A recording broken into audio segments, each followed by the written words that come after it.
Hi, I'm Mara Webster with In Creative Company, and today we're joined by the wonderful Ayden Mayeri to talk all about her movie Confess Fletch. And I wanted to talk a little bit about finding the comedic sensibility and the voice of what this film was going to be, because obviously it stems from source material, but it's really its own kind of property and story and tonality in a very modern setting. But I was interested in some of the conversations that you had with Greg Mottola, who's the director, and the rest of the cast in really figuring out what that sensibility, what that tone, and what that voice of this film was going to be for a 2022 setting and audience. Right. Because comedy has changed. And yeah, I think a lot of the conversations were around, we obviously want there to be physical comedy and we want it to be fun and not too heavy. But I think we all wanted it to feel real. Like there's a lot of, my character has a lot of physical comedy moments that maybe aren't even spoken, but I spill something on myself or I trip or whatever. And I think what I wanted to make sure of was that it didn't feel like, oh, I'm doing something funny for a joke or to be funny, but that it felt like believable enough to be relatable. Like I really do spill stuff on myself every day. And I wanted it to feel like, oh, that person really spilled something on myself. And because it feels so real, that is funny. And I think that's what kind of separates it from, different eras have different styles of comedy. And I do love slapstick, but I think we veered more towards like, does this feel like this is actually happening to someone, even though it's silly, but rooted in the reality of the situation. Absolutely. And with the fact that you're mentioning the physical comedy, which you have quite a lot of throughout the film, was that something where all of those moments and instances were in the script, or was some of that about kind of finding the element of what you thought that physical comedy would be in particular scenes along the way on set sometimes as well? Definitely a combination of both. I mean, in the script, certainly things were written in like, that I spill a milkshake all over myself. And there's things like that were in the script, which kind of gave me the clue of like, okay, this person, she's new. She wants to prove that she's good at her job. She wants respect from all these guys. And maybe she's watched cop movies or detective movies. And a lot of the stuff she's trying to do is to appear like she knows what she's doing, but she doesn't. And when we're trying too hard, that's often when mistakes happen. And so I did look for little moments. There's a moment where Detective Monroe, my superior, is like, why don't you question him at the crime scene? And I've never done that before. And I dropped my pen because I'm so nervous. And that was just like, I felt like my character would do that. It wasn't written in there, but there were a lot of other things that were. So it was just knowing like, okay, this is the kind of person she is. So I want to find every moment that I can to show that part of her. And that also plays into kind of the comedy of confidence and moments where you can see her kind of trying to navigate and figure out what she's doing, but then when she does start questioning him, she does actually know what she's doing. And she does kind of start to feel quite confident in that setting, even though there's a bit of a power play with her and Fletch in that instance as well. And was it quite natural for you to find the moments where you felt like she would really come into her own against where she would be a little bit uncertain, being newer to the job and trying to prove herself, like you were saying? Yeah, I mean, I'm sure, in your position, you can relate to like, at least in my career experience, at every like level up you go, there's a new thing you have to do that you've never done before. And it's kind of like when you first drive a car where you're like, oh, I have to remember all the things, like the brake and the signal and the this and the that. And you're like almost paralyzed trying to do a good job. And then after you've done it for the first or second time, it's like you're driving a car. Like you're just like, oh, I know how to, it's in my body. I know how to do this. So I think with her, she's someone who is good at this. She works really hard. She cares a lot. But like in the beginning, the wanting to show everyone that she's really good can kind of be a bit paralyzing in being able to see it. But then you do see throughout the movie, she gets into a bit of a rhythm. Like, I do know what I'm doing. And I have an idea. And she gets a little bit more confident and just trying to ramp that up throughout. It's such a great analogy in terms of driving a car and finding a character at the same time. I love it. Isn't it horrifying the first time you drive a car? You're like, there's no way I'm ever going to remember all this. Yeah. Stuff. And then you're like eating a sandwich and doing it on the phone. Yeah, right. Yeah, totally. And when you're developing a character like this as well, you know, obviously in the scenes that you're in the film, we're really only seeing her in the setting of the workplace and with this particular investigation. How in depth did you want to get, or was it helpful for you to get in terms of her backstory as a character? You know, what led her into this profession? What does it look like when she goes home at night? You know, is it just her? Does she live by herself? Does she have a partner? Does she have a family? And all those details that we don't necessarily see on screen, but also really play a part in who someone is in those moments on screen as a character. I don't do a ton of backstory because I feel like I can get a little bit lost in the like, I think if I plan stuff too much, then I'm in my head going like, I have to do the thing I plan to do. And, so it was a combination of jotting down a few ideas of like, I think she's close to her parents. She wants to show them like, look, I'm succeeding. I'm living the American dream. I'm a good American kind of thing. And that certainly plays into her. There were some moments that didn't make it into the movie where, because I'm driving a lot, and so Greg would just be like, okay, now you're driving and you're looking around and you're thinking this and say whatever you want or sing a song. And so there's just like a lot on the cutting room floor. And there were some where I like took a call from my mom and I'm like, Mom, I'm at work, stop calling me, like just like trying to be a professional. So I thought about, the familial dynamic a little bit. And in my mind, she does live alone and is really set on like getting her hair right in the morning and getting things together for her job. But besides that, I didn't go, deep into like where she went to college or anything like that. And you're working really closely alongside Roy Wood Jr., who's kind of playing your boss in the show. And it's that interesting dynamic because it's like they're partners in the field, but at the same time, he's the superior. He's the one who comes with all the experience. And there's also a personal aspect that comes from spending that much time together. Like she knows that he's sleep training his baby and what that's like in the day to day for him. And so how did the two of you kind of determine what that was going to look like in terms of the balance of experience and workplace setting, but also where the personal elements would seep into that relationship as well? Well, what's great about Roy is that when we first started working together, we talked about our rhythms and how his rhythm is, I'm tired, I just want to take a nap. And mine is like, put me in, coach, put me in. Like, I'm like really excited, but I'm like trying to also be cool. Like I can hang and I'm cool, but like, it's like coming through a little bit. And so we wanted to have different energies throughout. And so there was discussion about that. And there also was just a natural friendship that happened. And like, he does have more experience in a lot of realms in real life. So he was like giving me advice about certain things in real life. And then I was like, okay, we actually just kind of naturally have this dynamic. So we just kind of let it happen. Didn't like over plan anything too much, but I think just hanging out together was important. I love that. And even in the moments where, Grizz is kind of a little bit more in the background while he's taking the lead in certain instances, the camera still kind of holds on you a lot. And there's a lot of facial response in her as a character in terms of her just like paying attention to what he's doing, but also responding to things that people are saying around her. If Fletch says something that she thinks is incredulous, she's not going to hide that from him. And so how did you kind of navigate going into scenes and just finding a lot of the kind of like the quiet, non-dialogue driven comedy like that as well? Well, I think first of all, like in my real life, I have a hard time not like I have a hard time hiding what I'm feeling and making a lot of faces and often get reactions where people are like, whoa, what's going on? And I'm like, what? Nothing. I was just listening to you. So I wanted to use some of that. Like she just kind of can't hide it. And I just felt like for me, I think I've started to realize that like I'm best as an actor when I'm really thinking about things, not just like, it's not so much about what I'm saying, but it's what I'm thinking about.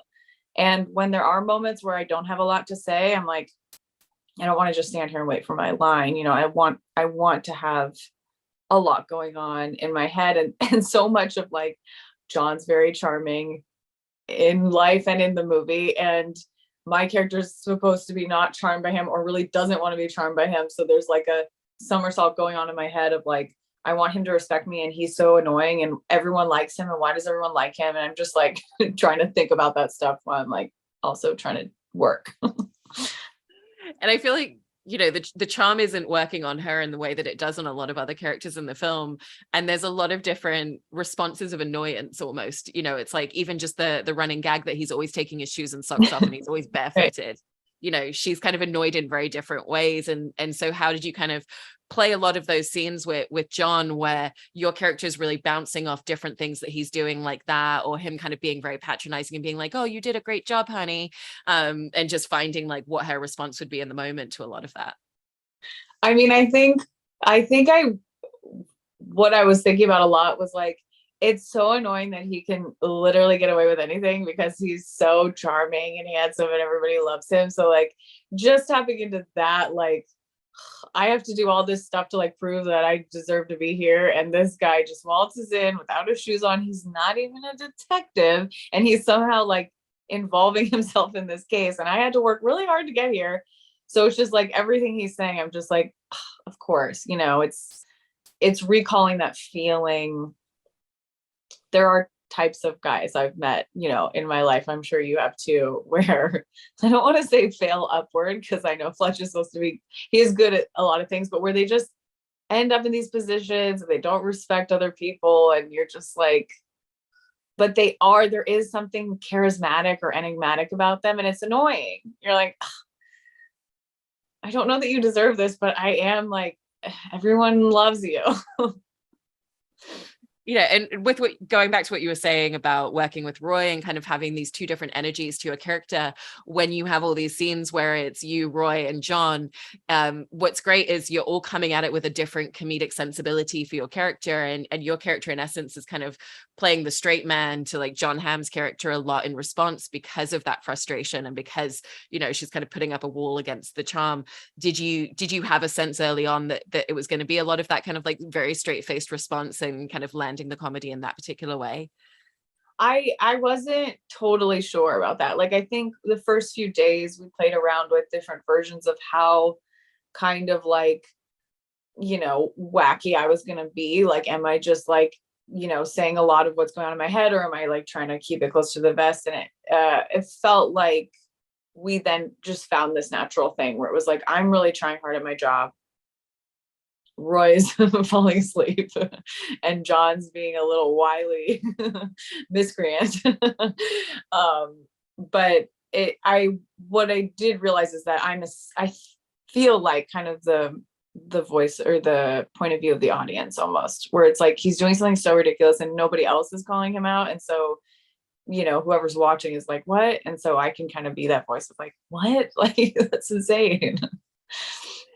And with the walls that come up, there is kind of a moment where it almost seems like there's a little bit of the wall coming down when she is like, no, this is my full name, and kind of like gives him a little bit of herself. But then 2 seconds later, she's driving away after he leans on the car window and kind of takes it a little bit too far again. Did you see there as being any sort of like genuine wall breaking or connectivity between the two of them? Or did you feel like that was her just playing with him a little bit? I felt like she, by the end, has a little bit of a soft spot for him because, one, we've realized, I mean, spoiler alert, am I allowed to give away the ending? We can do spoilers. We've flagged it. Okay. That he didn't murder anybody. So I'm like, okay, there's that. And then, by the end, it's like we have this kind of cat and mouse dynamic with him where it's like, do we trust him? Don't we trust him? Sometimes we're having fun, but sometimes we're like, leave us alone. And so it's like, we've been through something together. I don't hate you, but also don't get too familiar. And like, we're not friends, And, in talking about working with Greg Mottola as a director on the film as well, you were talking a bit before about some of the notes that he would give you, even just for simple driving scenes. What was some of the space that he really helped you to find in your performance throughout the film? And was it something where you would kind of have an opportunity to really go over scenes before you were filming, or was it more about finding moments in camera and making sure that performance or whatever you came up with in the moment was captured? Well, first of all, who is that little kitty? This is Casper. Casper! Oh my God, I love the collar. It's so cute. With Greg, he, I think a lot of it was kind of found within the scene. We would have moments, and he certainly, like, most stuff was on the page. It wasn't like there was a bunch of improv. We weren't going off the rails, but because I have so many solo moments where I'm, you know, thinking about something or driving or figuring something out, he did let me like play around and like put things in my voice or experience things in the moment. And we would just have conversations. Like he had this strong feeling that Grizz was very into honey badgers. So he had like, I don't even know if you see it in the movie, but on my desk there's a bunch of like honey badger, there's a calendar, I think, and there's a mug. And I was like, oh, that's interesting because maybe she kind of sees herself as a honey badger, or she admires the honey badger and wants to be kind of fierce, even though they look kind of like harmless and furry. And so that kind of stuff informed moments a lot. And so we would discuss before the scene, like he'd be like, here's what I'm thinking, but try this. And it was quite collaborative. And going back to something that you were saying earlier on about, you feel like Grizz probably has watched a lot of cop shows and movies, and there's certain elements of, you can really see the this is who I think I should be in this job, in this position, and kind of trying to mold herself into something at times. And so for you, what were some of those aspects that you wanted to bring into her with that idea of this is probably something that she watched on TV, but doesn't necessarily compute to the real world of actually doing this job in the field? Well, certainly like there's moments where I like put my pen in my ear and it's like, doing a case. Like I just feel like that's something, they're always got pens in their ear. Even though like it's not, I feel, the best place for a pen. And then moments where she's like driving and glaring and it's just like I'm having my moment where I'm tracking down the perp or whatever. But just little things like that. I'm trying to think if there were any moments between me and John where I like snap at him. I think I wanted her to have this she can kind of tell these people don't respect her. As a woman, we have spidey senses, and without even saying anything, you can tell when someone doesn't respect you. Just like this guy doesn't respect me. And so there's like a putting on of like professionalism and not wanting to be too like silly in front of these guys, to be like a detective, but I think in her core she's a little bit of a silly Billy. And in making this project, were there any aspects that either with the character or kind of finding certain elements of the comedic performance for you that felt like they were new challenges based on compared to previous projects that you've done in the past? Well, this is going to sound really silly, but Connie Tavel, who is our producer and genius, like had this vision of me as a detective having my hair slicked back because she was like, your hair is distracting. I have a lot of hair. And at first I was like, no, like, because I had bangs. I was like, I want my bangs out. I want to look, cute and kind of like, I think I was a bit resistant to going fully like, I'm really not wearing any makeup and I'm very played down, because a lot of the characters I play are like, I'm on a show called I Love That For You, where I'm like a QVC host and I'm like done up and I'm just so used to like full hair, makeup, really doing a thing for my character, and stripping it back was like an interesting exercise, because I was like, well, what if it's not interesting enough? And then it proved, and then I was like, you're so right. Like, of course this character would be kind of polished and not trying to look glamorous. She wants to be professional. It kind of made me realize I've never done a performance where my hair isn't like out and free. I was like, wow, I think I really lean on my hair a lot. It's like my hair is full of secrets kind of thing. So that was kind of freeing and cool, actually, because I think it's a little distracting sometimes. I have so much hair. I love that, though. And it is, it is such a formative part of any character as well. So it completely makes sense.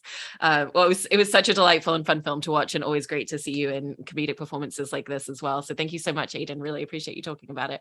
Thank you. Thanks for having me. I loved your thoughtful questions.